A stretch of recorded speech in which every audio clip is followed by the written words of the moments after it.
ఈ వేళలో నువ్వు ఏం చేస్తూ ఉంటావు, ఈ వేళలో నీవు ఏం చేస్తూ. సీతారామ శాస్త్రి గారితో మీకు కూడా చాలా అత్యంత ఆత్మీయ అనుబంధం ఉందండి. దూకే అలలకి ఏ తాళం వేస్తారు, జామురాతిరి జాబిలమ్మ.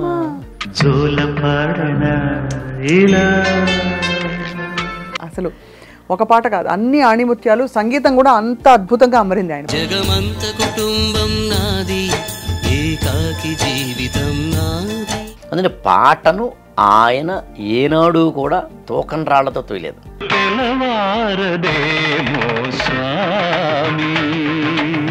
5 నిమిషాలు రాశారు ఆ పాట. అబ్బా, అన్నమయ్య కీర్తన అనుకున్నారు అందరూ. అర్ధశతాబ్దపు అజ్ఞానాన్ని స్వతంత్రమందామా, సామజవర గమన నిన్ను చూసి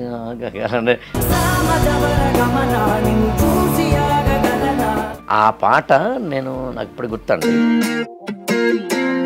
ఎక్కడ ఉన్నా పక్కన నువ్వే ఉన్నట్టుంటుంది, కావలసిన పేరేనా ప్రేమానే ప్రియ భావన, దీని పేరేనా ప్రేమానే ప్రియ భావన. అసలు ఏం పాట సో అది నామకే వాస్తే భీ మై నహీ హూం క్యా. నేను లేదా ఔరా అమ్మక చెల్ల ఆలపించు నమ్మడమెల్ల. ఎన్ని పాటలు రాసుంటారు సుమారుగా? దాదాపు 2200 వరకు పాటలు రాశారు. మనసే తీయగా స్వరములు చిందేనే, మనసే తీయగా స్వరములు చిందెనే. ఒకసారి వారు ఫోన్ చేశారు. సీతారామ శాస్త్రి గారు తెలుగు సాహిత్యంలో పోతనతోటి పోల్చొచ్చారు. తెలుగు సినిమా పాటల తోటలో సిరివెన్నెల కురిపించిన కవి సీతారామ శాస్త్రి గారు. నవంబర్ 30 ఆయన మనల్ని విడిచి పైలోకాలకు వెళ్ళిన రోజు. నిజానికి ఆయన మనల్ని విడిచి వెళ్ళారే తప్ప ఆయన పాటలు మనతోటే ఉన్నాయి, ఆయన మాటలు కూడా మనతోటే ఉన్నాయి. బహుశా తెలుగు సినిమా చరిత్రలో ఎన్ని రకాలైన పాటలు, అది వ్యక్తిత్వ వికాసము, జీవన వికాసము, ఆధ్యాత్మికము, మతము, శాస్త్ర సాంకేతికపరమైన అంశాలతోటి కూడిన సైంటిఫిక్ టెంపర్మెంట్ తోటి కూడినవి, జీవితానికి సంబంధించినవి, ఇంకా లవ్ గురించి చెప్పాల్సిన అవసరమే లేనివి, ఎన్ని ప్రయోగాలు చేయాలో అన్నీ. అలాంటి సిరివెన్నెల సీతారామ శాస్త్రి గారిని స్మరించుకుంటూ మనం ముందుకు వెళ్ళడంలో భాగంగా స్వప్న గారితో ఉన్నాను నేను. సరదాగా స్వప్న గారిని నేను ఇంటర్వ్యూ చేస్తే ఎలా ఉంటుంది అనే ఒక కోణం.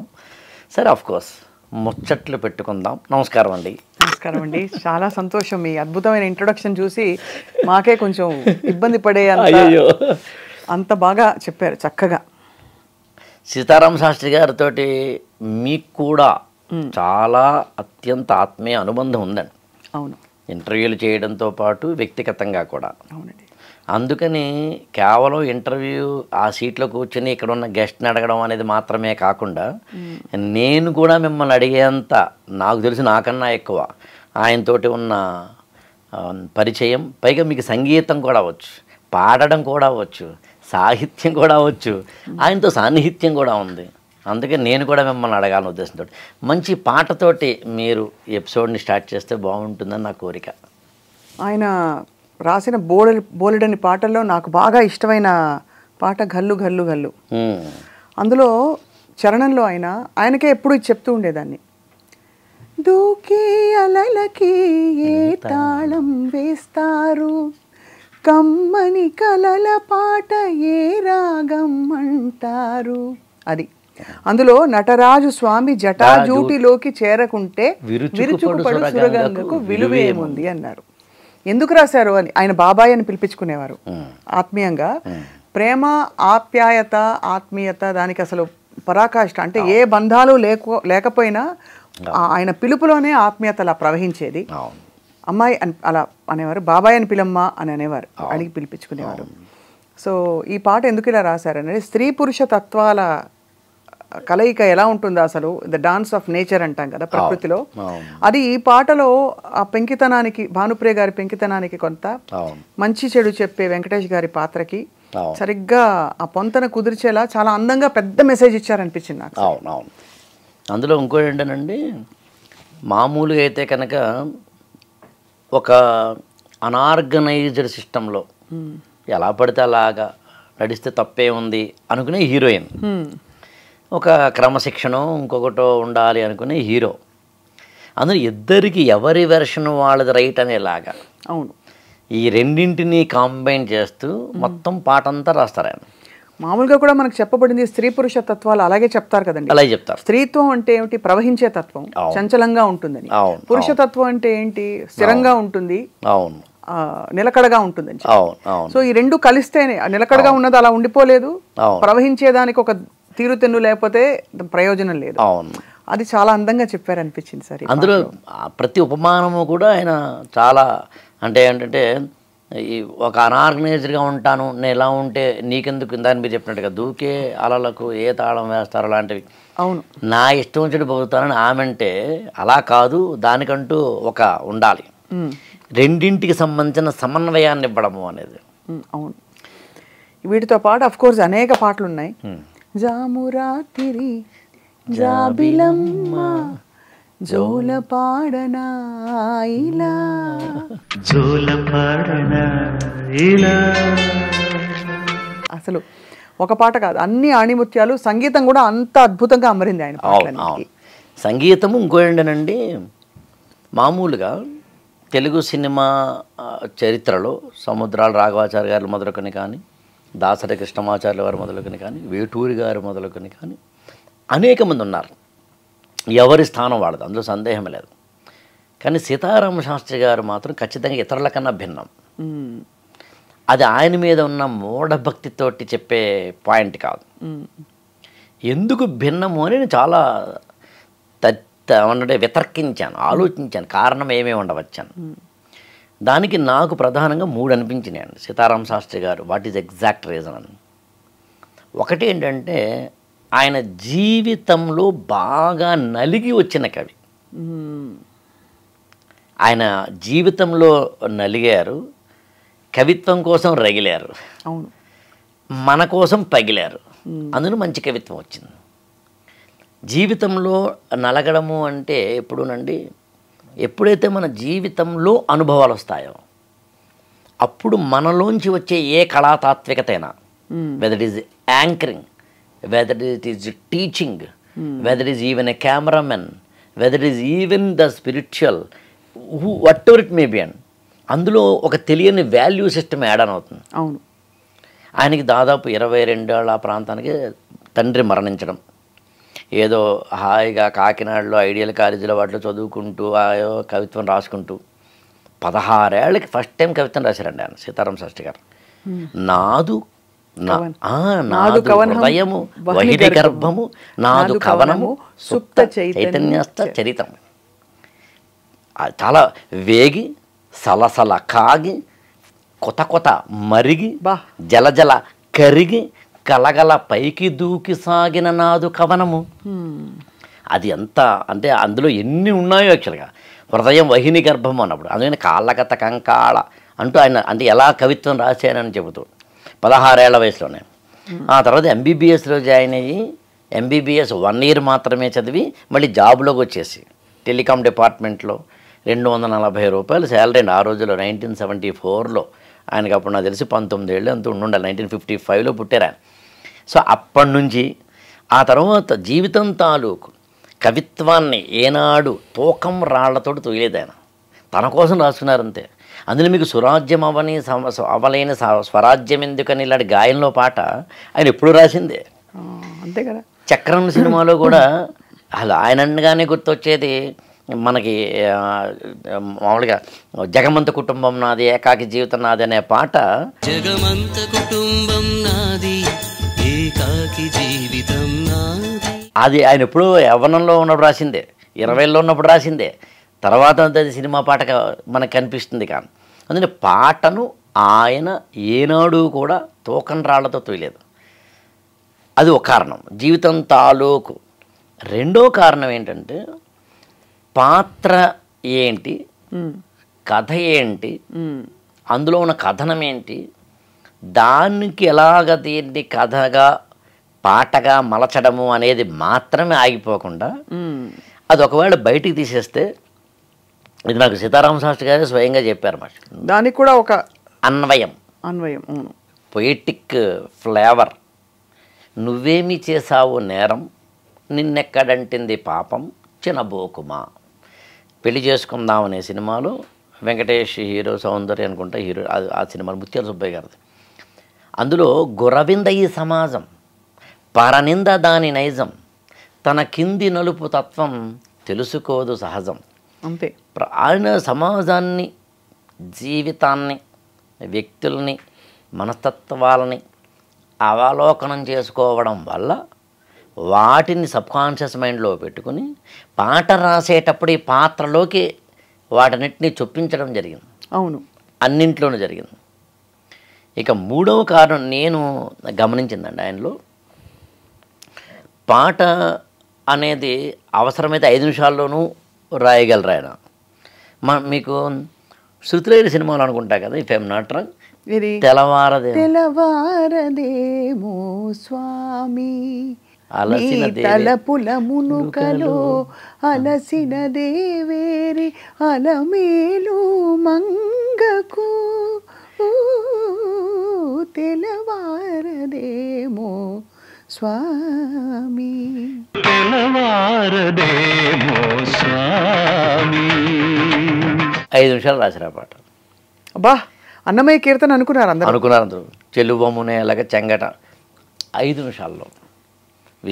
కె విశ్వనాథ్ గారు పాట రాయించడం కోసం సీతారామ శాస్త్రి గారిని రమ్మనమంటే ఆయన వచ్చేలోకి ఈయన ఏదో కాస్త బయటికి వెళ్ళి కాఫీ తాగుదాం, టీ అని బయటికి వెళ్తే ఈలోగా అక్కడ కోడేటర్ ఇది పాట ఎలా రాయాలండి అని చెబితే అప్పటికప్పుడు రాసింది. ఇక్కడ నేను మిమ్మల్ని ఒక ఎదురు ప్రశ్న వేస్తా. ఇప్పుడు ఈ సందర్భానికి వాళ్ళు నిజంగానే విశ్వనాథ్ గారు పాట సంకీర్తనే తీసుకోవచ్చు. అవును. పలుకుతే నెల తల్లి పవళించెను కలికి తనముల విభుని కలసినదిగాక అని రాశారు. అదే పాటని డైరెక్ట్గా సంకీర్తనని పెట్టుకోకుండా చాలా మంది దర్శకులు చేస్తుంటారు కదా, ఈ పాట ఎందుకు రాయించుకున్నారు, ఏమని చెప్పి రాయించుకున్నారు అని చిన్న సందేహం మీకేమన్నా? యాక్చువల్గా ఆ కథ అది జరుగుతున్న సమయంలో యాజ్ ఇట్ ఈజ్గా సాధారణంగా ఇలాంటివి ఖచ్చితంగా అన్నమయ్య కీర్తనలోనే ఉంటాయి. అన్నమయ్య పద కవితల్లోనే కాస్త అటు ఇటుగా. అవును.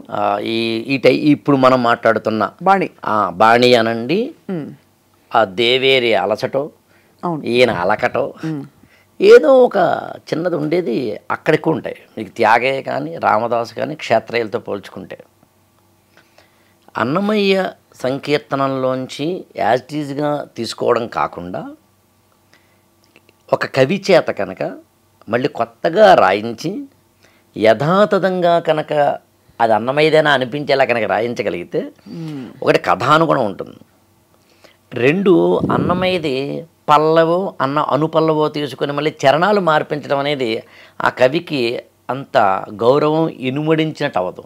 అవును. 3వది వెరీ ఇంపార్టెంట్ ఏంటంటే అప్పటికి శాస్త్రి గారి చేత శృతిలయలకు సంబంధించిన ఇతరత వాటికి సంబంధించిన కథా గమనానికి సంబంధించినవి చాలా విషయాలు. అందులో ఫస్ట్ వాగ్దేవికి సంబంధించి త్రిగుణాత్మికేనో పాట వస్తుంది.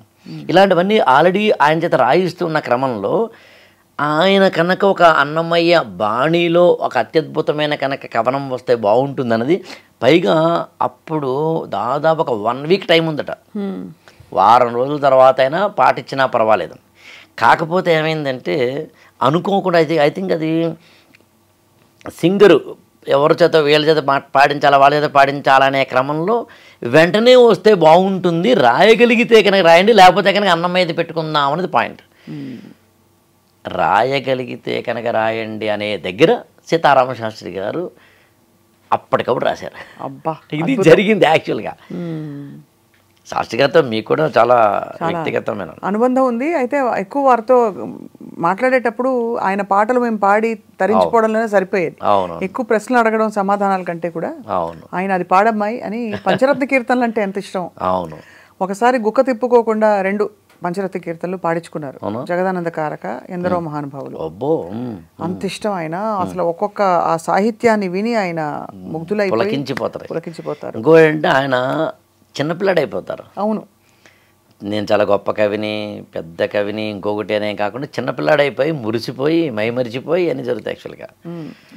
అలాగే మామూలుగా శాస్త్రి గారి పాటలన్నింటిలోనూ మామూలుగా ఎక్కువ మంది బాగా కనెక్ట్ అయ్యేది యూత్ ఎక్కడ అన్నప్పుడు అంటే వ్యక్తిత్వ వికాసానికి సంబంధించి. అవును, ఎప్పుడు ఒప్పుకోద్రా ఓటమి లాంటి పాటలు కావచ్చు, లేకపోతే కనుక ఇతరత్ర ఇది మన నిగ్గదీసి అడుగు సమాజాన్ని అగ్గితోటి కడుగు ఈ సమాజ జీవోత్సవాన్ని మారదు లోకం. దేవుడు దిగిరాని ఎవ్వరు ఏమైపోని మారదు లోకం. దాంతోపాటు తెల్లరిండి లేవండో కుక్కురుక్కు, ఆయన గొంతు కూడా భలే. చాలా ఆ పాట ఆయనే పాడారు. తెల్లారింది లేగండు కుక్కురుక్కో మంచాలి ఇంకా దిగండు. సినిమాలో కళ్ళు అనే సినిమాలో మామూలుగా ఆ పాట రాసేసి ఇచ్చేసిన తర్వాత పాడి వినిపిస్తున్నప్పుడు ఎస్పి బాలసుబ్రహ్మణ్యం గారు దానికి మ్యూజిక్ డైరెక్టర్ కాబట్టి మీరే అదే అప్పటికి వాళ్ళిద్దరికి నువ్వు అనేది నువ్వుగా నువ్వే పాడు సీతారాముడు అంటే పాడారు యాక్చువల్గా. ఆయన గొంతుతో పాడితేనే ఆ పాట బాగుంటుంది. మీరు మామూలుగా మారదు లోకం, గాయం లాంటి సినిమాల్లో సింధూరం సినిమాలో పాట ఉందని, అర్ధశతాబ్దపు అజ్ఞానాన్ని స్వతంత్రమందామా, స్వర్ణోత్సవాలు చేద్దామా, ఆత్మ వినాశపు అరాజకాన్ని స్వరాజ్యమందామా, దానికి సలాము చేద్దామా. ఆ పాట ఎప్పుడైనా కనుక మనం వింటే అండి, మన సమాజంలో మనం ఎంత దిగజారిపోయి ఉన్నామో, కులాల కోసం గుంపులు కడుతూ మతాల కోసం మంటలు పెడుతూ ఎక్కడ లేని తెగువను చూపి తగువుకు లేస్తాము, తలలర్పిస్తాము, సమూహ క్షేమం మరచిన స్వార్థపు ఇరుకుతనంలో ముడుచుకొని భుజం కలిపిరారేం. అలాంటి జనాల తరపున ఎవరో ఎందుకు పోరాడాలి, పోరు ఏమి సాధించాలి. నాకు రీసెంట్గా మీకు తెలంగాణలో పోలీస్ డిపార్ట్మెంట్లోనే ఉన్న ఒక సెక్షన్ ఆఫ్ కానిస్టేబుల్స్ ఉద్యమం చేశారు. వాళ్ళ కుటుంబ సభ్యులు కూడా ఉద్యమం చేశారు. దాని వెనకాల ఉన్న కారణాలు ఇక్కడ మనకి అప్రస్తుతం. కానీ ఎంత బాధ అనిపించిందంటే ఎవరి మీద పోరాటం చేస్తున్నారు? పోలీసుల మీదే ఉద్యమం చేస్తున్నారు. పోలీసులట ఆ పోలీసుల్ని అణచివేస్తున్నారట. అవును, ఎవరి కోసం తలపడుతున్నారనేది ఇది నక్సలిజంకి పోలీసులకి మధ్య జరిగిన పోరాటంలో సింధూరం అనే సినిమా, కృష్ణవంశీ గారి సినిమాలో నాకు తెలిసి తెలుగు జాతి చరిత్రలోనే ఒక నక్సలిజం పోరాటాన్ని ఇంత అందంగా, ఇంత అర్థవంతంగా, ఇంత ఔచిత్యవంతంగా చెప్పవచ్చు అనేది ఒక సీతారామ శాస్త్రి చేశారు. అవును, ఇద్దరిలో ఎవరిది తప్పు కాదు. అవును, వీళ్ళేమో అడవుల్లోకి వెళ్తున్నారు, అడవుల్లోకి వెళ్ళి సమాజం కోసం. వీళ్ళేమో అడవుల్లో ఉన్న వాళ్ళని చంపుతున్నారు సమాజం కోసం. సమాజం మాత్రం నిద్రపోతాం. ఎంత ఆ పాట ఎలా పుట్టింది తెలిసినండి? సింధూరం సినిమా అంతా అయిపోయింది. కృష్ణవంశీ గారు మన బ్రహ్మాజీ ఉన్నారు కదా, హీరో బ్రహ్మాజీ, అందులో ఆయన వన్ ఆఫ్ ది హీరోస్ కదా. ఆయన వాళ్ళ ఆవిడ, ఐ థింక్ ఇంకొక 2-3 సీతారామ శాస్త్రి గారు అందరూ కలిసి చెన్నైలో రాత్రి ఏదో 11-11:30 ప్రాంతంలో ఏదో దేవి థియేటర్లో షో వేశారు. ఇంకొక 3-4 రోజుల్లో సెన్సార్కి వెళ్తుంది. ఆ తర్వాత 2 రోజుల్లో రిలీజ్ అవుతుంది. 1 వీక్లో రిలీజ్ ఉన్న సినిమా. సో కంప్లీట్ అయిపోయింది. రాత్రి చూస్తున్నారు 11:30-12 గంట అవుతున్న కొద్దీ సీతారామ శాస్త్రి గారు ఫస్ట్ హాఫ్ అయిపోయింది. ఆయన చాలా అనీజీగా ఫీల్ అయ్యి ఏంది ఇది అన్నట్టుగా. తర్వాత మొత్తం సినిమా అయ్యేసరికి అందరూ ఎవరిళ్ళకి వాళ్ళు వెళ్ళిపోయినా ఒక్క సీతారామ శాస్త్రి గారు, కృష్ణవంశీ గారు మాత్రమే రాత్రిపూట స్ట్రీట్ లైట్ల కింద పిచ్చగా తిరుగుతూ ఈ సినిమాలో ఏదో ఒక లోపం ఉంది అని అప్పటికప్పుడు అక్కడ దొరికిన ఒక చిన్న కాగితం తీసుకుని, పెన్ను తీసుకుని టక్టక్కమని అర్ధశతాబ్దపు అజ్ఞానాన్నే స్వతంత్రమందామా, స్వర్ణోత్సవాలు చేద్దామా అని పాట రాశారు. అప్పుడు వెంటనే ఇంటికి వెళ్ళి ఆ పాట మొత్తం కంప్లీట్ చేసేసి ఆ మరునాడు ఎస్పి బాలసుబ్రహ్మణ్యం గారి చేత పాడించారు. కృష్ణవంశీ గారికి ఎస్పి బాలసుబ్రహ్మణ్యం గారు పాడిన మొదటి పాట అది. అందున ఆ పాట మీరు కావాలంటే గమనించిన సినిమా మధ్యలో రాదండి, టైటిల్స్లోనూ చివరిలోనూ అక్కడక్కడ మనకేదో వాయిస్ ఓవర్లు వచ్చినట్టుగా వస్తుంది యాక్చువల్గా. ఎందుకని పాట పట్ల, సినిమా పట్ల, ఒక కళాకృతి పట్ల ఒక సీతారామ శాస్త్రి గారికి ప్రేమ లేకపోతే, తపన లేకపోతే, అన్నిటికన్నా ఇంపార్టెంట్ దార్శనికత, అంటే ఇంగ్లీష్లో చెప్పాలంటే విజన్ లేకపోతే రాయలేరు. ఏదో అయిపోయింది సినిమా, ఓకే వారంలో రిలీజ్ అట, ఇంతకంటే ఏముంటుందిలే, ఏమైనా తీస్తే బాగా తీసావు, బాగా తీయలేదు, ఏ ఒకటి అలా చెప్పలేదు యాక్చువల్గా. అదే సీతారామ శాస్త్రి గారి కృష్ణవంశీ గారికి ఇంకొక పాట ఇచ్చారండి. అదే సినిమా అంటే గులాబీ. మీరు ఐ థింక్ గులాబీలో అత్యద్భుతమైన పాట ఉంది. ఈ వేళలో నువ్వు ఏం చేస్తూ ఉంటావు, ఈ వేళలో నీవు ఏం చేస్తూ సునీత గారికి పేరు మంచి ఒక రైజింగ్ తెచ్చిపెట్టిన సునీత గారు. యాక్చువల్గా ఆ పాట యాక్చువల్గా ఎలా జరిగిందంటే, గులాబీ సినిమాకి సంబంధించిన అప్పటికి 4 పాటలు 3 పాటలు అయిపోయినాయి. మామూలుగా అందులో ఉన్న పాటలన్నీ రాసేసారు, మ్యూజిక్ అంతా అయిపోయింది, కంపోజింగ్ అంతా అయిపోయింది, ఎవ్రీథింగ్ అయిపోయింది, సాంగ్స్ పాడడం కూడా అయిపోయింది, క్యాసెట్ అప్పట్లో క్యాసెట్లు కదా, క్యాసెట్ రిలీజ్కి సంబంధించి కూడా అయిపోయింది. అయితే ఏంటంటే ఆ రోజులో క్యాసెట్ ఎవరైతే రిలీజ్ చేసే ఆడియో కంపెనీలు ఉంటాయో వాళ్ళు ఎప్పుడూ కూడా మామూలుగా ఏ సైడ్ బి సైడ్ ఉండేవి. అప్పట్లో క్యాసెట్లు మీకు గుర్తుండే ఉంటుంది. క్యాసెట్ మనం పెట్టేవాళ్ళం, టేప్ రికార్డులు నొక్కేవాళ్ళం, అది అలా తిరుగుతూ పాటించేది ఆ మ్యాగ్నెటిక్ కోటింగ్ మీద. సో ఏ సైడు బి సైడు 2 సమానంగా ఉంటాయి. అందులో ఏ సైడ్లో 4 పాటలు ఉంటే బి సైడు 4 పాటలు ఉండాలి, అంతే కదా. ఏ సైడ్ 3 ఉంటే బి సైడ్ 3 ఉండాలి. అందులో అప్పట్లో తెలుగు సినిమా ఏ సినిమా అయినా కానీ అయితే 6 పాటలు 8 పాటలు ఉండేవి, అంతే తప్ప 5, 7 ఉండడం అంటే అది అరగంట 55 నిమిషాలు నిడివి ఉండే క్యాసెట్లు ఉండేవి. అందులో ఖచ్చితంగా 6 లేదా 8 పాటలు ఉండేవి. అందులో అప్పట్లో ఒక తప్పదనుకుంటే ఏం చేసేవారంటే సినిమాలో పాట లేకపోయినా కానీ క్యాసెట్ కోసం పాట పెట్టేవారు. అవును, ఎక్స్ట్రా పాట ఉండేది. అలా ఈ మొత్తం గులాబీ సినిమా పాటలన్నీ అయిపోయిన తర్వాత క్యాసెట్ తీసుకెళ్ళినప్పుడు ఆడియో కంపెనీ వాళ్ళు ఏమన్నారంటే అందులో 5 పాటలే ఉన్నాయి, సో అందులో ఓ పాటైనా తీసేయండి లేదా ఇంకో పాటైనా పెట్టండి అని. అప్పుడు కేవలం క్యాసెట్ కోసం ఏదోటి రాయాలి కాబట్టి రాసేసి దాన్ని కనుక మనం మ్యూజిక్ కంపోజ్ చేసేసి ఇచ్చేస్తే బాగుంటుందన్న ఉద్దేశంతో శాస్త్రి గారిని పాట రాయమన్నారు. ఈ పాట అది అనుకోకుండా, ఎందుకంటే అదే సినిమాలో ఆల్రెడీ హీరో వెర్షన్ తోటి ఇలాంటిది ఒక పాట ఉంటుంది, ఇంకా మిగిలింది హీరోయిన్ వెర్షన్తో ఒకటి ఇస్తే బాగుంటుంది. అది సినిమాలో లేదు, కేవలం అది ఉన్నది ఒక ఆడియో క్యాసెట్ కోసం మాత్రమే. శశిప్రీతం గారు సంగీతం. కానీ శాస్త్రి గారు ఇది ఆడియో కోసమా లెఫ్ట్ హ్యాండ్తో రాసేద్దాం అనుకోలేదు. ఇది నా పాట.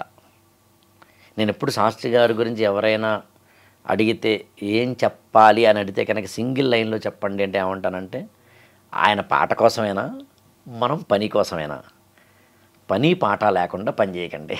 అది బాగుంది, సూపర్. పని అనేది పూజ, పని అనేది వ్రతం, పని అనేది యజ్ఞం, పని అనేది దీక్ష, పని అనేది తపస్సు. పని నా కూతురు, పని నా నుంచి పుడుతున్న నా కూతురు బాగుండాలని, అర్థవంతంగా బతకాలని, అందంగా బతకాలని, హోందాగా బతకాలని అనుకుంటున్నాం కదా. అందుకని ఏ పని చేసినా నేను ఆయన నుంచి ఏదైనా నేర్చుకున్నానంటే వన్ ఆఫ్ ద ఇదండి, ఏ పని చేసినా లీనమై చేయడం అనేది. ఆయన కూడా మీరు ఎప్పుడు గమనించే ఉంటారు, మనం వెళతాం, కూర్చుంటాం, మొదట 10 నిమిషాలు బాగానే ఉంటుంది, ఆ తర్వాత ఆయన పాటల్లోకి మనం తీసుకెళ్తారు. సాయంత్రం మనం 7ంటికి 8ంటికి వెళ్తాం, తెల్లారగట్టి 4ంటికి బయటకు వస్తాం, ఎన్ని మాటలు మాట్లాడతారు. అవును, అలా ఆ రోజున ఆ పాట ఆడియో క్యాసెట్ కోసం రాయలేదు, ఆయన తన కోసం రాసుకున్నారు, అందంగా రాశారు. ఎలాగోలా రాయండి సార్ తప్పదు కాబట్టి అని అన్న డైరెక్టర్ గారు, అంటే అలా అన్నారు నా ఉద్దేశం కదా కృష్ణవంశీ గారు, but purpose of that song is only remaining at the cassette. అయినా ఆయన అది ఎవరి చేత, అది ఆ పాట దాన్ని మీరు చెప్పినట్టుగా ఎవరో ఒకరి చేత పాడిస్తుందని చెప్పి అప్పటికే కోరస్ సింగర్గా ఎదుగుతూ ఉన్న సునీత గారి చేత పాడించారు. అవును. ఆవిడ పాడిన తర్వాత దానికి ఒక మాధుర్యం వచ్చింది. అందింది. అవును. అది విన్నారు, కులు మనాలు ఉన్నారు అప్పుడు రామ్ గోపాల్ వర్మ గారు, దానికి ప్రొడ్యూసర్ ఆయనే కాబట్టి ఆయన అక్కడి నుంచి ఈ పాట విన్న తర్వాత ఇంత మంచి పాటని మనం పిక్చరైజ్ చేయబోతే ఎట్లా అని చెప్పి అందరూ రండి క్రూ అందరినీ రప్పించి మళ్ళీ అక్కడ ప్రత్యేక పిక్చరైజ్ చేశారు. పాట గతినే మార్చేసింది, సినిమా గతినే మార్చేసింది. ఈ వరల్డ్కి ఆ పాట బతికుంది. పని చేస్తున్నప్పుడు మనం సత్సంకల్పంతో చేస్తే ఇవాళ దానికి రిజల్ట్ రాకపోవచ్చు, బట్ ఆ ఆవకాయ లాంటిది, ఊరి ఊరి ఇప్పుడు బాగుంటుంది. అమ్మ మాట లాంటిది పాట, ఊరి ఊరి బాగుంటుంది. ఇంతే యాక్చువల్గా. అందుకని సీతారామ శాస్త్రి గారు ఆయన ఏ పాటైనా, దాన్ని మనం చెప్పుకున్న సింధూరం పాట అయినా, ఇప్పుడు చెప్తున్న గాయం పాట అయినా, ఏ పాట రాసినా చివరిలో అలవైకుంఠపురంలో మామూలుగా అన్ని పాటలు గొప్పవే, మనమేమీ దాన్ని కాదని అనలేం. అందులో ఉన్న బుట్టబొమ్మ పాట కావచ్చు, లేదా ఇతరతర పాట. అవును అవును. కానీ మీకు ఇష్టమైన, మీకు నచ్చిన పాట మీ దాన్ని సామజవర గమన నిన్ను చూసి నేను పాడడానికి ధైర్యం చేస్తున్నాను, మీరు ఉండగా పాడకూడదు యాక్చువల్గా. చూడే నా కళ్ళు ఆ చూపులను అసలు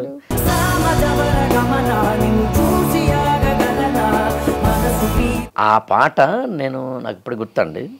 ఆ పాట సినిమా రిలీజ్ అయిపోయింది. ఒక 6 నెలల తర్వాత 7 నెలల తర్వాత అనుకోకుండా వేరే పని మీద ఫోన్ చేశారు నాకు ఆయన, సీతారామ శాస్త్రి గారు. సీతారామ శాస్త్రి గారితో నాకున్న చాలా చక్కని అనుబంధం ఏంటి అంటే 6 నెలలకు 5 నెలలకు 3 నెలలకు మాట్లాడుకోవడం, ఎవ్రీడే మాట్లాడుకోవడం, బర్త్డే విషెస్కి మాట్లాడుకోవడం అనేది దాదాపు లేదు. బై నేచర్ నేను బర్త్డే విషెస్ లాంటికి వ్యతిరేకం. నేను బర్త్డే చేసుకోకూడదని, ఎవరు చేసుకోకూడదని కోరుకునే వ్యక్తిని, కొంచెం ఆ బ్యాచ్ నాది. అందుకని సీతారామ శాస్త్రి గారికి బర్త్డే విషయం చెప్పడం ఇప్పుడు చేయలేదు నేను. బట్ ఎప్పుడైనా మాట్లాడిన సందర్భం ఏదైనా ఉంటుందంటే ఏంటంటే అంతకు మనకి ఏదో 4-5 పాటలు వరుసగా వింటాం, మనం ఉద్యుక్తులు అవుతాం, వెంటనే మనం ఫోన్ చేయడం లేదా ఆయన ఫోన్ చేయడం, అలా ఫోన్ చేశారు. ఈ పాట గురించి నాకు తెలుసు ఒక అరగంట సేపు చెప్పారు నాకు. మామూలుగా ఒక ప్రణయ గీతంలా మాత్రమే కనిపిస్తుంది, కానీ ప్రణయ గీతంలోనే ఎన్ని అర్థవంతమైన పదజాలాలను ఆయన ఇమిడ్చారని చెబుతూ మొత్తం పాటలో ఎక్కడా అందులో అబ్సిడిటీ కానీ లేకపోతే అనర్థవంతమైనవి కానీ లేకుండా మొత్తం పాటని యాజిటీజ్గా రాస్తూనే అక్కడ ఉన్న పాత్రకి వాటికి, ఆ పాత్ర కూడా మళ్ళీ సినిమా పరంగా చూసినప్పుడు కాళ్ళకు సంబంధించిన ఎపిసోడ్స్ ఉంటాయి కాబట్టి దానికి సంబంధించి రాస్తున్నా దాని వెనకాల ఎన్ని ఇమిడ్చారు. ఒక పెంకితనంతో కూడిన హీరో తాలూకు వాటిని ఒక ఏదో జాబ్ చేస్తూ ఉన్న ఒక అమ్మాయి లాంటిది, వీళ్ళిద్దరి మధ్యన ప్రేమ సాగుతూ ఉన్నప్పుడు ఆ ప్రేమలో కూడా మళ్ళీ చాలా ఏదో ఇప్పుడు హయ్యర్ లోయర్ లెవెల్ని ప్రేమించడం జరుగుతుంది, కానీ లోయర్ హై లెవెల్ ప్రేమించడం జరగదు అక్కడ. మామూలుగా వీడేమో ఎంప్లాయర్గా అనిపించినప్పుడు దీనంతటిని ఎలా రాశారు. దీంట్లో మళ్ళీ అవసరమైతే ఒక తాత మనవరాలు ఇద్దరు మాత్రమే మాట్లాడుకున్నా కూడా ఈ పాట ఎలాగ అనువర్తింప చేయవచ్చు అని. అవును. సో అందుకని అంటే ఇన్ని రకాలు ఆలోచిస్తారా ఒక పాట రాసేటప్పుడు అనిపిస్తుంది యాక్చువల్గా సీతారామ శాస్త్రి గారు. శాస్త్రి గారు గంగావతరణం ఇవన్నీ అంటే ఇలాంటి కళాఖండాలు మనకి పరిచయం అయిన తర్వాత ఆయన అత్యంత శివభక్తుడు కూడా కాబట్టి ఆయన ఆలోచనలు బహుశా ఒక బాణీలో ఉంటాయి అనుకుంటాం. కానీ నేను ఆశ్చర్యపోయిన విషయం ఆయనకి సర్వమత సమానత్వం, సర్వధర్మ ఇంకా చెప్పాలి ఏకత్వం, అండ్ అలాగే మూలం నుంచి పట్టుకుని అర్థం చేసుకునే ఒక విశాలమైన దృక్పథం ఏదైతే ఉందో అది నేను చాలా ఆశ్చర్యపోయాను. ఎవరి గురించో ఒకసారి ఆయన చమత్కారం ఒకటి, ఎవరి గురించో ఒకసారి చెప్తూ ఫలానా వ్యక్తి అండి అది ఆయన సన్యాసం తీసుకున్నారంటే వెంటనే చూసి సన్యాస అని అడిగారు. ఆ చమత్కారం అలాంటి. అంటే అన్ని కోణాలుండే బాబాయ్ గారు. అందరినీ వదిలేసిన వాడు సన్యాసి, అందరూ అతను వదిలేస్తే సన్యాసి. నిజమే. ఆయన ఇంకోటి ఉందండి యాక్చువల్గా మీకు అంటే గంగా అవతరణం గుర్తు చేశారు కాబట్టి శంకరాభరణం సినిమా రిలీజ్ అయింది 1980లో. అవును. శంకరాభరణం యూనిట్కి కాకినాడలో సన్మానం చేయాలని ప్లాన్. సో అప్పుడు కాకినాడలోనే సీతారామ శాస్త్రి గారు ఉన్నారు. అప్పటికే ఆయన భరణి అనే పేరుతోటి మంచి మంచి కవిత్వం రాస్తున్నారు, కథలు అవి రాస్తున్నారు. లోకల్గా గొప్ప కవిగా ఆయనకి పేరుంది కాబట్టి ఈ శంకరాభరణ యూనిట్ కనుక ముఖ్యంగా కె విశ్వనాథ్ గారిని కనుక మీరు పొగుడుతూ ఈయన ఇంత గొప్ప అంత గొప్ప అని పొగుడుతూ, పైగా తెలుగు సినిమాలు 1980 అంటే ఖచ్చితంగా సంధి కాలంలో ఉన్నాయి. తెలుగు సినిమాలో ఒక డ్యాన్సులు చాలా చాలా ఫైట్స్ ఇతరత్రా ఉన్న రోజుల్లో ఒక శంకరాభరణం వచ్చింది. సో దీన్ని చాలా అందంగా చెబుతూ రాయమని అడిగినప్పుడు సీతారామ శాస్త్రి గారు ముందు ఒప్పుకోలేదు. ఒక వ్యక్తి మీద నేనేం రాస్తాను అలా పొగుడుతూ రాయడం అనేది ఏదో ప్రశంసాపత్రము సన్మానపత్రము అవుతుంది అన్నట్టుగా ఆయన కొంచెం రిలక్టెంట్గా ఉన్నారు. సరే మొత్తం మీద ఒప్పుకున్నారు, రాశారు. నాకలోకం ఇది నా పుట్టిన ఇల్లు అంటూ గంగా అవతరణ రాశారు. అది ఓ పక్కన చూస్తేనేమో గంగ ఏ విధంగా నేలకు వచ్చింది, భగీరథ ప్రయత్నంలోంచి సగర దానికి సంబంధించినవి ఉంటాయి. అట్ ద సేమ్ టైం అదే సందర్భంలో ఇది కె విశ్వనాథ్ గారికి శంకరాభరణానికి ఆ కథకి ఆ కథానుకూలతకి అనువర్తించినప్పుడేమో దీనికి సరిపోతుంది. ఇలాగా ఆయన ఉండేలా రాశారు యాక్చువల్గా. అవును, అయిపోయింది. విచిత్రం ఏంటంటే ఈయన ఎంత కష్టపడి రాసిన దాకా ఉండి ఆ రోజున సన్మాన సభలో ఈ పాటని ఈయన గొంతు ద్వారా వినిపించే అవకాశం దక్కలేదు. అసలు వినిపించే అవకాశమే దక్కలేదు. Disappointment number 1. కానీ ఒక 4 ఏళ్ల తర్వాత 1984లో జననీ జన్మభూమి అని ఒక సినిమా బాలకృష్ణ గారు హీరోగా వస్తే దాని యొక్క షూటింగ్ కోసం కె విశ్వనాథ్ గారు దాని డైరెక్షను, ఆయనేమో అమలాపురం ఆ ప్రాంతానికి వెళ్ళి షూటింగ్ జరుగుతుంటే ఈ కె విశ్వనాథ్ గారు కూర్చుని ఒకళ్ళింట్లో కొత్తపల్లి ఘనశ్యామల ప్రసాదరావు గారు ఒక సంస్కృత పండితుడు అన్నారు, సంస్కృతం లెక్చరరు. ఫ్రాంక్గా చెప్పాలంటే నేను ఆ కాలేజీ నా గురువు గారు కూడా ఆయన సంస్కృత దానికి సంబంధించింది, ఆర్ఎస్ఎస్లో కూడా చాలా కీలకమైన వ్యక్తి ఆయన. ఆయన ఇంట్లో ఉన్నప్పుడు ఒక తల్లి 2 పిల్లలు 6, 7 ఏళ్ళు ఉన్న పిల్లలు 2 తీసుకొచ్చింది. వాళ్ళు ఏం పాడతారు అంటే ఏదో గంగావతరంలో అది ఏదో పాడతారటండి అంటే పాడమన్నారు ఆయన, ఎవరు కె విశ్వనాథ్ గారు. ఈ పిల్లలిద్దరూ పాడారు. పాడితే ఆయన ముగ్ధుడు పరవశుడైపోయి ఎవరిది ఈ పాట, ఎవరు రాశారు అంటే అంతవరకు ఈ పాట రాసింది సిరివెన్నెల సీతారామ శాస్త్రి గారిని విశ్వనాథ్ గారికి కూడా తెలియదు, కానీ రాసింది మాత్రం విశ్వనాథ్ గారి కోసమే. అప్పటికి ఆ పాట నాకు తెలిసి కాకినాడ నుంచి కాశీ దాకా వెళ్ళిపోయింది, కానీ కాశీనాథుని విశ్వనాథ్ గారి దగ్గరికి మాత్రం చేరలేదు. ఇప్పుడు చేరింది. అవును, 4 ఏళ్ల తర్వాత. అది 2 పిల్లల గొంతుకలో ఆయన మురిసిపోయారు. చెన్నై వెళ్ళిపోయారు. మళ్ళీ షూటింగ్ సంబంధించి చూసుకుంటూ ఆ పాటని తన యొక్క సినిమాలో పెట్టడం కోసం ఈయనకి ఏదో పర్మిషన్ కోసం చిన్న ఉత్తరం రాసి ఉంటారు. మొత్తం మీద ఒక చిన్న పాటగా పెట్టారు. జననీ జన్మభూమి అనే పాటలో ఉన్న గంగావతరణం అనే దాంతో యాక్చువల్గా సిరివెన్నెల సీతారామ శాస్త్రి గారి యొక్క సినిమా కెరీర్ నిజానికి స్టార్ట్ అయింది. అందులో ఆ సినిమాలో కూడా టైటిల్ కార్డులో సీతారామ శాస్త్రి గారి పేరు ఉంటుంది. ఆ తర్వాత స్వాతిముత్యం సినిమాలో ఒక చిన్న పాటగా మనకి మామూలుగా వటపత్ర సాయికి వరహాలలాలి అనే పాటని డాక్టర్ సి నారాయణ రెడ్డి గారు రాసిన తర్వాత మళ్ళీ అదే పాట చివరిలో విషాద గీతంగా రాయించింది, ఈయన చేత రాయించారు. ఆ సినిమా దాంట్లో కూడా ఈయనది ఉంటుంది, ఈయన యొక్క పేరు ఉంటుంది. పాయింట్ ఏంటంటే 1980లో కె విశ్వనాథ్ గారి కోసం రాసిన గంగావతరణం అనేది ఆ రోజున ఆయనకి చేరకపోయినా ఆ తర్వాత అటు తిరిగి ఆయనకే చేరి అది ఆయన మనసులో ఉన్మీలనమై ఆ తర్వాత సిరివెన్నెల సినిమాతోటి ఈయన్ని తీసుకురావడం జరిగింది. ఇంకా తర్వాత చెప్పాల్సిన 1986 మే 20న సిరివెన్నెల సినిమా రిలీజ్ అయింది. అది ఏ రోజు? సీతారామ శాస్త్రి గారి యొక్క జననదినం, ఈయన బర్త్డే నాడు వచ్చింది. ఓ, అది ఎంత యాదృచ్ఛికం! 2 ఆయన మామూలు కూడా ఈ సినిమా రిలీజ్ అయిన తర్వాత ఆయన ఇంటి పేరు అవ్వాలి, శంభోలు తర్వాత అంతేనా? కానీ సిరివెన్నెల సినిమా చూడండి ఈసారి టైటిల్ కార్డులో సిరివెన్నెల సీతారామ శాస్త్రి ఉంటుంది. చాలా ఎంత అది ఎలా కుదురుకుందో అంటే ఈయన ఏమంటారు దాన్ని, కె విశ్వనాథ్ గారు అన్నారట, నాయన నీ పేరు చేంబోలు సీతారామ శాస్త్రి అది పెట్టమంటావా, భరణి ఇది కలం పేరు అది పెట్టమంటావా, లేదా సీతారామ శాస్త్రి ఇది పెట్టమంటావా? కానీ చేంబోలు సీతారామ శాస్త్రి అనేది ఇంతకుముందు 2 సినిమాల్లో కాస్త అటు ఇటుగా అదే పేరుతో పెట్టాం. భరణి అంటే తనికెళ్ళ భరణి గారు ఆల్రెడీ ఉన్నారు కాబట్టి ఒక భరణి అంటే కన్ఫ్యూజన్ రావచ్చు. సీతారామ శాస్త్రి సిరివెన్నెల ఈ సినిమాలో అన్ని పాటలు మీరే రాశారు. ఫస్ట్ సినిమాలో అన్ని పాటలు ఒక సింగిల్ కార్డ్ అంటాం కదా మనకి, ఒకటిలే రాసి ఆ పాటలన్నీ మీరు ఇప్పటికే జనరంజకం అవుతూ వచ్చినాయి కాబట్టి ఇకపై మీరు సిరివెన్నెల సీతారామ శాస్త్రి అవుతారు కాబట్టి ముందే నేను ఇందులో పెడుతున్నాను అని చెప్పి టైటిల్ కార్డ్స్లో సినిమా రిలీజ్ అవ్వడానికి ముందే సినిమా టైటిల్ కార్డులో సిరివెన్నెల సీతారామ శాస్త్రి అని పెట్టారు. ఎంత గొప్ప విషయం చెప్పారు. ఇవాళ ఎంతమందికి తెలుసో తెలియదు. నన్ను సినిమా పాటలు రాయడానికి అవకాశం ఇచ్చినటువంటి సిరివెన్నెల సినిమా నిర్మాతలు, దానికి దర్శకత్వం వహించి నాకు సిరివెన్నెల అనే పేరు ఇచ్చి మరొక కొత్త జన్మనిచ్చిన విశ్వనాథ్ గారు మామూలు విషయం కాదు. ఇంకా ఆ సినిమాలో చెప్పనక్కర్లేదు యాక్చువల్. ప్రాగ్దిశ వీణియ పైన దినకరమయూఖ తంత్రుల పైన జాగృత విహంగతతులే వినీల గగనపు వేదిక పైన జనించు ప్రతి శిశు గళమున పలికే జీవననాద తరంగం. ఆ పాటల చేతన పొందిన స్పందన ధ్వనించు హృదయ హృదంగ ద్వానం. ఈ మామూలు విషయం కాదు. అదే సినిమాలో చాలా ఆది భిక్షువు వాడిని ఏది కోరేది లాంటి వాటిలో కానీ, ఇప్పుడు మనం చెప్తున్న నా ఉచ్ఛ్వాసం కవనం లాంటి వాటిలో కానీ చాలా సంస్కృత పదగాంభీర్యంతో కొన్ని రాశారు కదా. అదే సినిమాలో హిస్టరీల మిస్టరీ ఆహా ఓహో అంటున్నది అని మామూలు ఇంగ్లీషు పదాలతోటి కూడినవి రాశారు. అది శివలో. అది చెప్పనక్కర్లేదు కదా. అండ్ అలాగే హిందీ పదాలు ఏమైనా వాడారు ఆయన? చాలా. రోటీ కపడా ఇంటద్దే కట్టావా నా తండ్రి, నో ఎంట్రీ వీధి వాకిట్లో.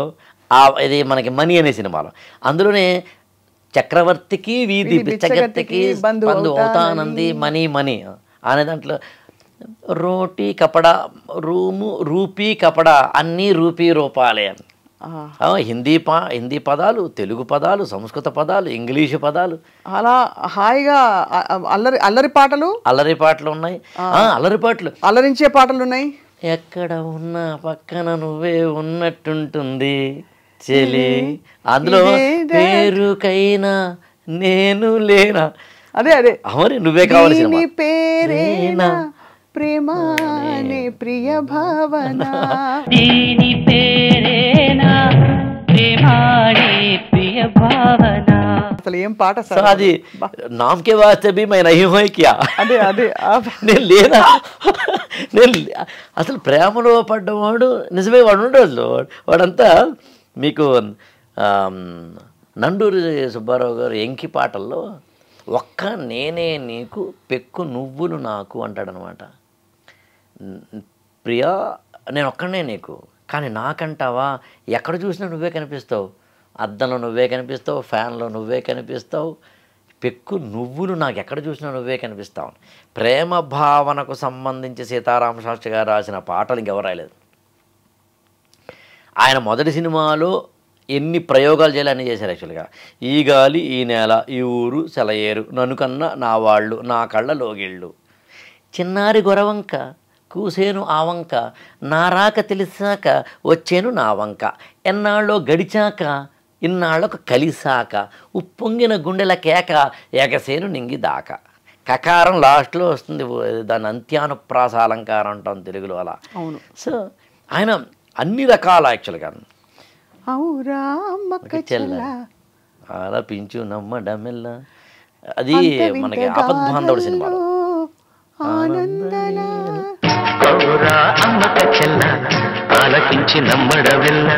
అది ఆపద్బాంధవుడు సినిమా. అవును. అందులో కానీ అలా అసలు బాణీలు అన్నీ ఆయనవే.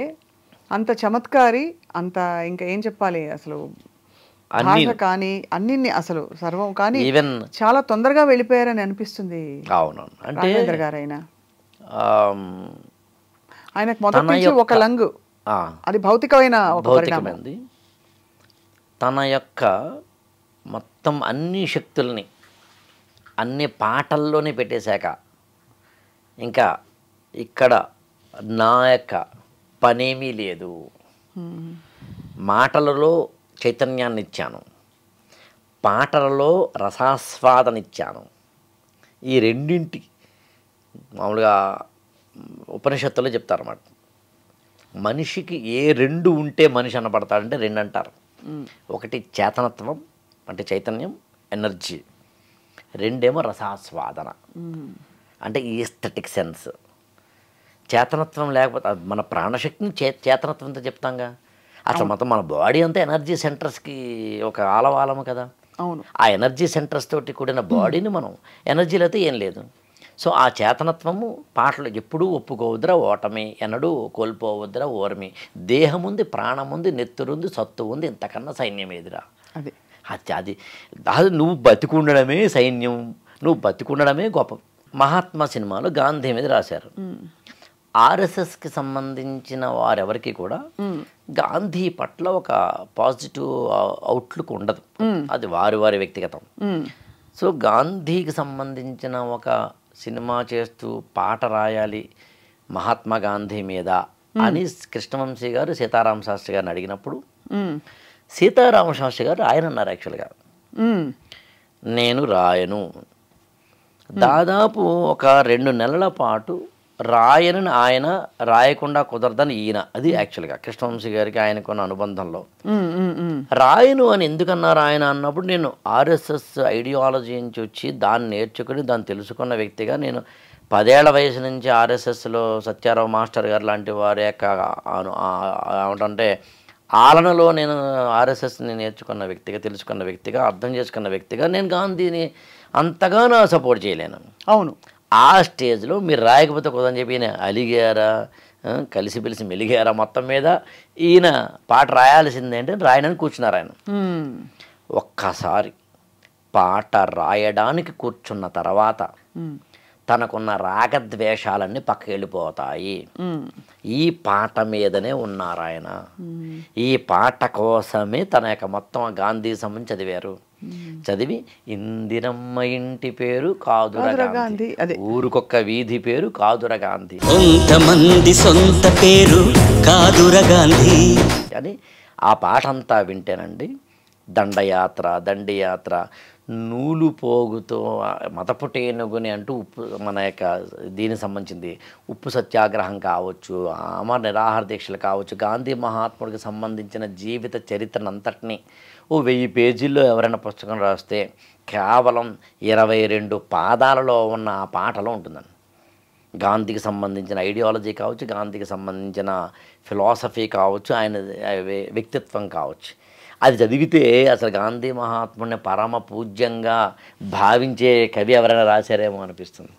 పాట రాసేటప్పుడు ఆయన అవసరమైతే ఇందాక మనం చెప్పిన ఈ వేళలో నీవు ఏం చేస్తున్నావు అన్నప్పుడేమో ప్రియురాలేక పరకాయ ప్రవేశం చేశారు, ఇక్కడేమో గాంధీకి పరకాయ ప్రవేశం చేశారు, ఇంకో చోటేమో ప్రియుడికి పరకాయ ప్రవేశం చేశారు, ఇంకో చోటేమో ఎవరైనా నిరాశలో కూరుకుపోయిన యువతకి పరకాయ ప్రవేశం చేశారు. ఎప్పుడైనా ఎక్కడైనా కొంచెం సందిగ్ధావస్థ ఉంటే మొగుడు పెళ్ళాలకు సంబంధించి ఎస్వి కృష్ణారెడ్డి గారి పాటలన్నింటిలోనూ కూడా ఆయన అత్యద్భుతంగా ఆహ్వాన సినిమా కావచ్చు, ఉగాది సినిమా కావచ్చు, ఇతరత్ర పాటల్లో ఆయన తన యొక్క టోటల్ ఏవైతే ఉంటాయో ఆ ఆలు మగలకు సంబంధించినవి ఇవ్వగలిగారు యాక్చువల్గా. సో అందుకని సీతారామ శాస్త్రి గారు అన్నప్పుడు ఆయన రాయని పాటలేదు. ఎన్ని పాటలు రాసుంటారు సుమారుగా? దాదాపు 2200 వరకు పాటలు రాశారు, కాస్త అటు ఇటుగా.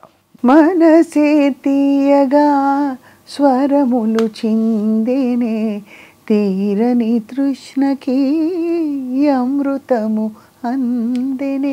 మనసే తీయగా స్వరములు చిందెనే. ఈ పాట నా కాలర్ ట్యూన్ గా ఉండేది. ఒకసారి వారు ఫోన్ చేశారు, ఇదే పాట కాలర్ ట్యూన్ గా ఉందని ఆయన సంబరపడ్డారు, మురిసిపోయారు. ఎంత అసలు ఇలాంటి క్షణాలు కొన్నిసార్లు ఫోన్లో చాలాసేపు మాట్లాడుతూ పాట పాడించుకునేవారు. ఏదేమైనా సీతారామ శాస్త్రి గారండి లాస్ట్లో ఒక్క పాయింట్ చెప్పి ముగిద్దాము. సీతారామ శాస్త్రి గారు తెలుగు సాహిత్యంలో పోతన్నతోటి పోల్చొచ్చండి. వేటూరు సుందరరామూర్తి గారినేమో శ్రీనాథుడితో పోల్చొచ్చు. కవులు 2 రకాలు, ఇంకొంచెం అర్థంగా చెప్పాలి 3 రకాలు ఉంటారని. శబ్ద ప్రధానమైన కవులు అంటే they give much more importance to the language అండి. మీకు నన్నయ్య, శ్రీనాథుడు ఇలాంటి కవులు వీళ్ళు ఏం చేస్తారంటే భాషకి ప్రాధాన్యం ఇస్తారు అర్థం కన్నా. అర్థాన్ని తక్కువ చేస్తారని కాదు, అర్థాన్ని సెకండరీ చేసి భాషకి దినక్కుతా కసక్కుర్రు కసక్కుతారా దినక్కుతారా వేటూరు గారు రాశారు. అది ఈ దినక్కుతారా కసక్కుతారా ఏందిరా ఇది మనకు అర్థం కాదు. అర్థం కాకపోతే అందులో అర్థం ఉందండి. ఎప్పుడైనా వేటూరు గారి మీద మనం ఎపిసోడ్ చేసిన చూద్దాం, కానీ అర్థం లేకుండా రాయలేదు, అర్థం ఉందని మనకు అనిపించదు. మనకు ఎలా ఆ దుష్యంతుడు అనంత సత్వర సమస్త ఆశాంత మాతంగ మర్యాదాలంకృతమైన భూవలయ ఆత్మాయత్తమే ఉండగా ఆదిత్యాంశు సమీర దుర్గమ మహోగ్రారణ్య దేశాలతో ఆది క్షత్ర చరిత్ర నేలే అజితుండే బాహువీర్యం అని చెప్పి నన్నయ్య దుష్యంతుడి గురించి రాస్తారు. అది చదివినప్పుడు మనకి ఏమనిపిస్తుంటే అందులో ఏమి అర్థం కానట్టు అనిపిస్తుంది, కానీ శబ్ద సౌందర్యంతో పద్యాన్ని నిలుపుతారండి. అలా తెలుగులో శబ్ద సౌందర్యంతో రాసే కవులు ఉంటారు. అలా కాకుండా అర్థప్రధాన కవులు అని ఉంటారు. ముఖ్యంగా పోతన్న, తిక్కన్న ఇలాంటి వారు. మళ్ళీ రెండింటినీ కలగలిపి రాసేవాళ్ళు ఉంటారు, శబ్ద అర్థప్రధాన కవులని. కొంతవరకు ఎర్రన, నాచన, సోమన్న, అందులోనే మళ్ళీ కొద్దిగా పోతనని చెబుతారు. యాక్చువల్గా ఈ ప్రాసెస్లో తెలుగులో మన కాలంలో మనం చూసిన సందర్భంలో ఇద్దరిని చూస్తే ఒకరు వేటూరి, ఇంకొకళ్ళేమో సిరివెన్నెల సీతారామ శాస్త్రి గారిని చూస్తే వేటూరేమో శ్రీనాథుడు, సిరివెన్నెల సీతారామ శాస్త్రి గారేమో పోతన్న. అందుకనే ఈయనేమో హాలికులైననేమి అంటూ హాయిగా కవితను రాయగలిగారు ఎవరు, సిరివెన్నెల సీతారామ శాస్త్రి గారు. వేటూరి గారేమో కొంచెం అన్ని రకాల బాణీలు రాయగలిగారు. శ్రీనాథుడిలాగా కాశీఖండము రాస్తారు, భీమఖండము రాస్తారు, శృంగార నైషధము రాస్తారు. పోతన అలా కాదు, అదే భాగవతంలో అన్ని శ్రీకృష్ణుడికి సంబంధించిన గోపికా రహస్యాలు రాసినప్పుడు రాసే పద్యాలు వేరేగా ఉండొచ్చు కాక, బట్ పోతన్ అంటే సిరివెన్నెల సీతారామ శాస్త్రి గారు, శ్రీనాథుడు అంటే వేటూరి సుందరరామూర్తి గారు. మన కాలంలో మనం చూసిన కవులలో ఆరుద్రని, ఆత్రేయని, దాశరథిని, వేటూరిని అందరినీ కలిపి త్రివిక్రమ్ మాటలో చెప్పాలంటే మిక్సీలో వేసి బయట తీస్తే అదే సిరివెన్నెల సీతారామ శాస్త్రి గారు. కొంతమంది ఋషులులాగా అవతరిస్తారు రాఘవేంద్ర గారు. వాళ్ళ ఏంటి ఇంకా వాళ్ళ కర్మానుసారం అనాలి, ధర్మానుసారం కూడా వాళ్ళు పూర్తి చేసుకుని వెళ్ళిపోతారు. మొదటి పాట సిరివెన్నెల సీతారామ శాస్త్రి గారి సిరివెన్నెల, ఇంకా ఆఖరి పాట కూడా సిరివెన్నెల. అది శ్యామ్ సింగ్ రాయ్ సినిమాలో నెలరాజుకి అనే పాటలో సిరివెన్నెల అనే పదం పల్లవిలో మొదటి పాదంలో చివరి పదంలా పెట్టారు ఆయన. అది నిజానికి ఆయన మొదట రాసిన పల్లవిలో అది లేదు. ఆయన వేరియస్ వెర్షన్స్ అక్కడ ఉన్న గణ విభజనని బట్టి రాసిన తర్వాత రాసేసి ఇచ్చేసిన తర్వాత మార్నింగ్ 6:30, 7 ఆ ప్రాంతంలో కాఫీ తాగుతూ మళ్ళీ రీరైట్ చేద్దాం అనిపించి అప్పుడు సిరివెన్నెల అని రాశారు. అదే ఆఖరి పాటని ఆయనకి తెలియదుగా. మొదటి సినిమా పాటల టైటిలే సిరివెన్నెల. సిరివెన్నెలతో మొదలై సిరివెన్నెలతో ముగిసింది. అయితే ఇంకోటి చెప్పాలి మీకు, ఆయన మరణించినది నవంబర్ 30, గురజాడ అప్పారావు గారికి సంబంధించిన దినమది. అందుకని తెలుగులో వ్యావహారిక భాష కానీ ఇతరత్ర భాషాపరమైన వైతాళికుడు ఆయన, సాహిత్య పాటల వైతాళికుడు ఈయన. ఇంకో విషయం కూడా చెప్పాలి మీకు, ఈయన ఎవరు, సిరివెన్నెల సీతారామ శాస్త్రి గారు తెలుగు సినిమా పాటల్ని ఇన్నింటిని అందించి లక్షలాది మాటల మూటల్ని మన ముందు విస్తరింపచేసిన ఆయన పుట్టింది తెలుగు నేలలో కాదు, మరి అనకాపల్లిలోనూ, వైజాగ్లోనూ, అమలాపురంలోనూ, కాకినాడలో ఎక్కడ పుట్టాలి కదా. ఆయన పుట్టిన దేశం ఇక్కడ మధ్యప్రదేశ్లో. అబ్బా, అంటే ఉమ్మడి మధ్యప్రదేశ్లో సివిని అనే ఊర్లోనండి. ఓకే, మధ్యప్రదేశ్లో వాళ్ళ తాతగారు అక్కడ రైల్వేలో పనిచేస్తున్నప్పుడు ఆయన జన్మించారు 1955 మే 20. అది కాదు పాయింట్. పాయింట్ ఏంటంటే ఆయన పుట్టిన సివిని ప్రాంతానికి 25 కిలోమీటర్ల దూరంలో దిఘోరి అని ఊరుందండి. ప్రపంచంలోనే అతిపెద్ద స్ఫటిక శివలింగం కలిగిన ప్రాంతం అది. అత్యంత పెద్ద స్ఫటిక శివలింగం కలిగిన దిఘోరి పక్కనే పుట్టి శివుడినేమో తన యొక్క అత్యద్భుతమైన దైవంగా తలంచి ఆ శివుడి మీదనే కొన్ని వందల పాటలు రచించి ఆ శివుడి పాటలతోటి సిరివెన్నెలలో మొట్టమొదటి పాటని వాటిల్లో ఆది భిక్షువు వాడిని ఏది కోరేది ఇలాంటి వాటిలో రాసి బూడిదిచ్చేవాడిని ఏది అడిగేది అని రాసి ఉన్నారు యాక్చువల్గా. సో అందుకని సీతారామ శాస్త్రి గారు కారణ జన్మలు. అవును, మహానుభావుడు. కారణజన్మలు అంటే 2 అర్థాలు ఉన్నాయట. అదేంటంటే యాదృచ్ఛికంగా వారి జీవితం వెనక్కి తిరిగి చూసుకుంటే అందమైన ముగ్గులాగా, అందమైన చిత్రంలా కనిపించడం, కనెక్టింగ్ ద డాట్స్. రెండో అర్థం తాను ఎందుకు పుట్టానో కారణాన్ని వెతుక్కుని కారణాన్ని సఫలం చేసుకుని వెళ్ళిపోవడం. బ్యాంకు ఉద్యోగం నుంచి కవిగా మారడం. అంతే, ఖచ్చితంగా చెప్పాలంటే, సింపుల్ చెప్పాలంటే. గొప్ప మాట. ఇవాళ మీరు చెప్పినది ఎలా ఉందంటే ఒక ఎన్సైక్లోపీడియాలా మీరు అలా మాటల ఝరి అలా ప్రవహిస్తూ ఉంటే అలా చాలా చాలా గొప్పగా అనిపించింది రాఘవేంద్ర గారు. Thank you. మీకు ధన్యవాదాలు. థ్యాంక్ యూ అండి.